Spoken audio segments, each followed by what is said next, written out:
Good afternoon, good afternoon, good afternoon, good afternoon, everybody. Good afternoon, White Plains. Just gonna wait a couple of minutes or a couple of seconds, not a couple of minutes, to let folks jump on. Thank you so much for taking just a few minutes today to check in. And whether you're watching now live or whether you're watching later on at a time that meets with your convenience, that's great. Good afternoon, everybody. We wanted to just touch base with you really quick today, right before we leave for the spring recess. And I'll jump right into that in just a couple of seconds. Again, just want to wait to let folks jump in.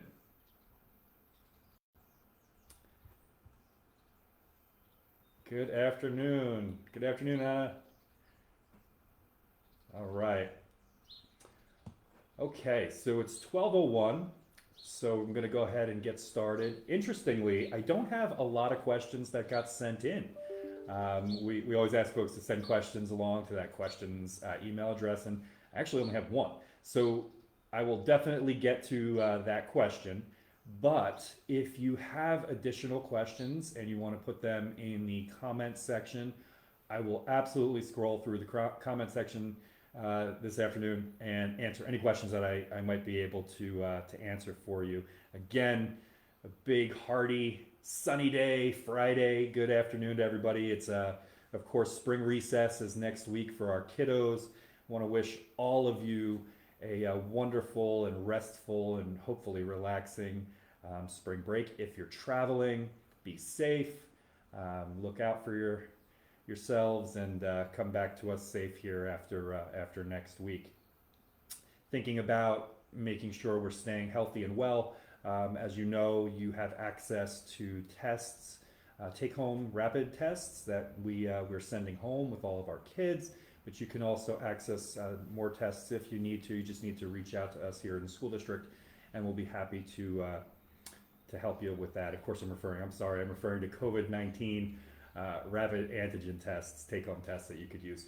This month is also Autism Awareness, and we are celebrating autism awareness all throughout the school district. I want to thank my friends and colleagues from Highlands for sending along this fantastic T-shirt, and also all of our colleagues at all our different schools for celebrating our love for all of our kids and making sure that all of our children recognize that every single one of them belongs here, belongs in our school district, has a place, and is celebrated appropriately. So great stuff. I was over at Ridgeway this morning for a pep rally right at the beginning of the day, and it was a really great way to kick off the day. I can tell you that the kids are super happy, smiley. Might be because it's the spring, might be because it's Friday, might be because it's right before spring break. But anyway, very, very happy day today. So that's fantastic. For those of you who are celebrating holidays, wishing you all the best, and hope you enjoy the holidays. We are, after spring recess, rapidly approaching the end of the 2021-2022 academic year. So for students, we have to make sure that we're paying attention to those grades, making sure that we're crossing our T's and dotting our I's and taking care of any of the things that we need to take care of to make sure we're in good standing as we head toward the end of the school year. For parents and guardians, getting ready and planning for those end of the year activities is always fun, and we're really thrilled here in the school district to be back to a more typical celebration of the end of the year and events, and all of those things are happening in person. Certainly there are still health and safety steps that should be taken to make sure that we're keeping our community as healthy and safe as we possibly can. We are strongly encouraging folks to utilize masks during large events. Of course, we understand that everybody comes to this conversation from a unique situation, but we are continuing to encourage folks to use masks when we're in those large group settings to reduce the spread of any communicable illness maybe that could be floating around out there. So, and a lot of end of the year activities, all that information is going to be shared with you coming out from your child's school. You can access information, of course, on the district's website. And then if you have any questions about anything, you can always reach out to us here. Very, very important date.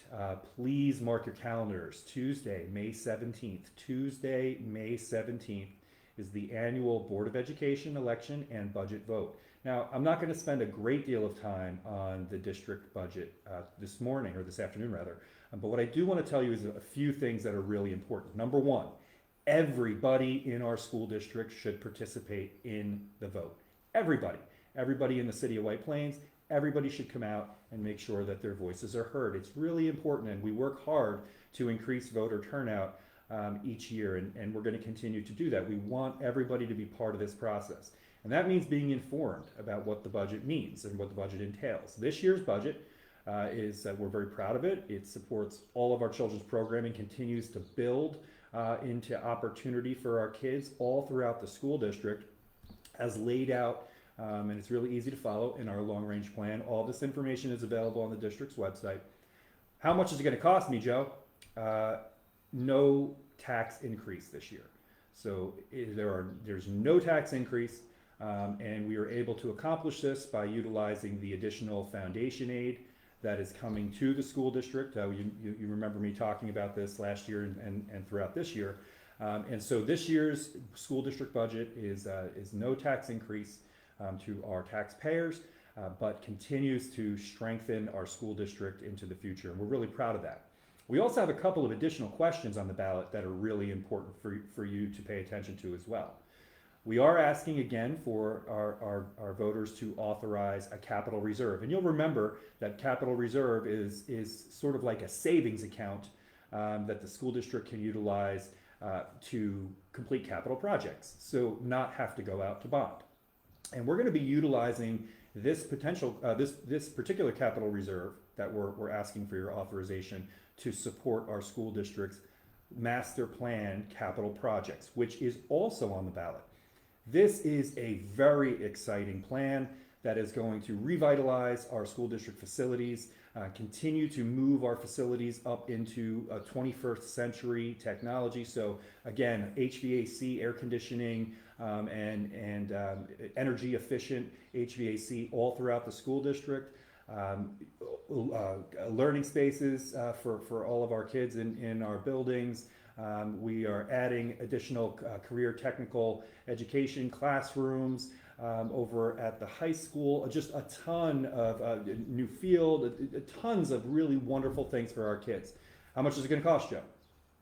Again, utilizing through our master plan and long-range strategic plan, we are able to bring this project forward in a tax-neutral framework. So that means, again, no increase to the property taxpayer. We're going to utilize debt that's falling off from bonds from years ago. So this is a very exciting time for the school district. And again, May 17th is a really important day for everybody to come out and participate in the process. I will remind you again, as you know, but I do want to make sure that this is top of mind for you right now as you're planning for the next month or so. Okay, COVID-19 is still with us. We're still dealing with it on a daily basis. As you know, you're getting the updates from your child's schools. It's a different landscape. So even when we see 5, 6, 10, 14 cases popping here and there, it certainly is not the landscape that we were dealing with months ago. That being said, it's still here and it's still a concern, and we still need to be vigilant. And that means we're not coming to school if we're not feeling well, utilizing the tests that we are making available to the community to check yourself, check your child, and make sure that everybody's healthy before coming to school. Connecting with your school nurse if you have any questions, and also making sure that every day, again, we're self-monitoring. Now, folks throughout the school district are making decisions based on how they feel and what's in their best interest. Many of our children, staff, still continue to wear facial coverings, masks when in the facilities, and many do not. And we're continuing to watch and make sure that we're monitoring identified cases of COVID-19 in the school district. We're still communicating those cases and to the community and making sure that we're still in concert and connection with the Westchester County Department of Health as needed. So, I think that we're getting to a place here where we kind of all understand this is something we're going to have to continue to watch. and stay vigilant.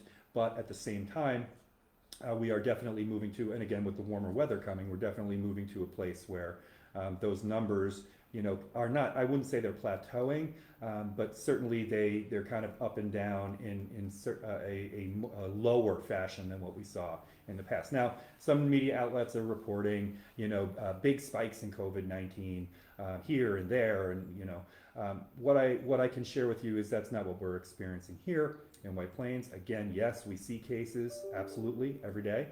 Some of your families have been impacted. I know my family's been impacted. I mean, it's with us. So we're going to be working with that. We're going to be dealing with that.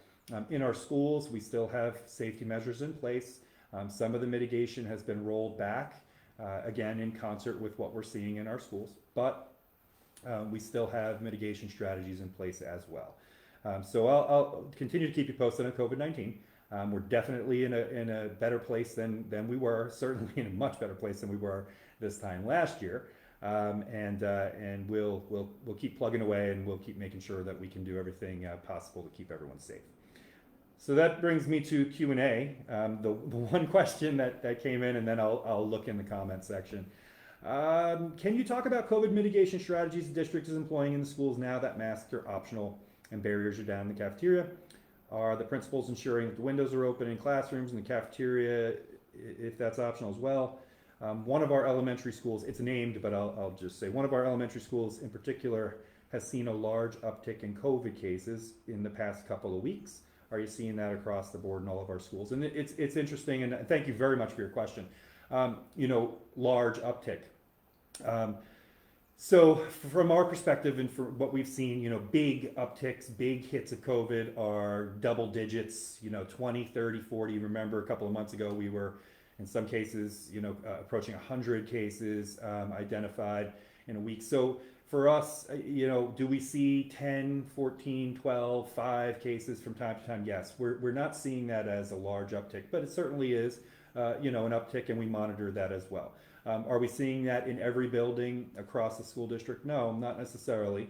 From time to time we see it in certain schools, but what we are able to do through contact tracing, which we are still doing in our schools, by the way, we're able to identify maybe where that is coming from potentially. I mean, no one can ever say 100%. You know exactly where you picked it up. But we are being mindful of that and watching. Because yes, absolutely, people are not wearing masks, and barriers are down in the cafeteria, getting toward a more typical, eating arrangements in the cafeteria. And it can you can absolutely spread COVID-19, just like you could spread a cold. And we have to be mindful of that. The mitigation strategies that are still in place, we're still offering testing. We're still keeping our sanitation going and making sure that everybody's washing their hands and covering up their mouths. We're asking folks if they're not feeling well, again, to stay home. And of course, we have strategies in place to potentially identify anybody who might be coming to school ill. And we're continuing to communicate with parents and guardians when we identify cases in our schools. So, other than kind of the very severe end of the spectrum in terms of mitigation strategies, we still have a lot going on in our schools to protect everybody in the environments, and we'll continue to do that into the future as well.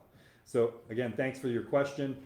If there was something more specific that I didn't answer, I'd be happy to answer that question as well. I'm going to go right now to the comment section and see, good afternoon everybody, see if there's any questions in here that I could answer for you. And you know what, I just see greetings. Hello, everybody. Good afternoon. Good afternoon. I don't see any questions. So that's okay. If you have a question I didn't answer it, you can feel free to reach out to me anytime. We're going to keep doing these updates throughout the rest of this academic year, connecting with you regularly to make sure that we're sharing any pertinent information that we might have. I'll have more information about end of the year activities and the like later on in the year after the break. But from me, from the Board of Education, and all of us here in the White Plains City School District, we wish you all a very, very nice spring recess if you're off. If you're not off, we hope you can spend some quality time with your loved ones as well. And if you're celebrating holidays, enjoy those too. Thank you again for taking a few minutes out today to connect with me. And I look forward to seeing you soon. Stay safe, stay strong, and stay WP proud. Take care, everybody.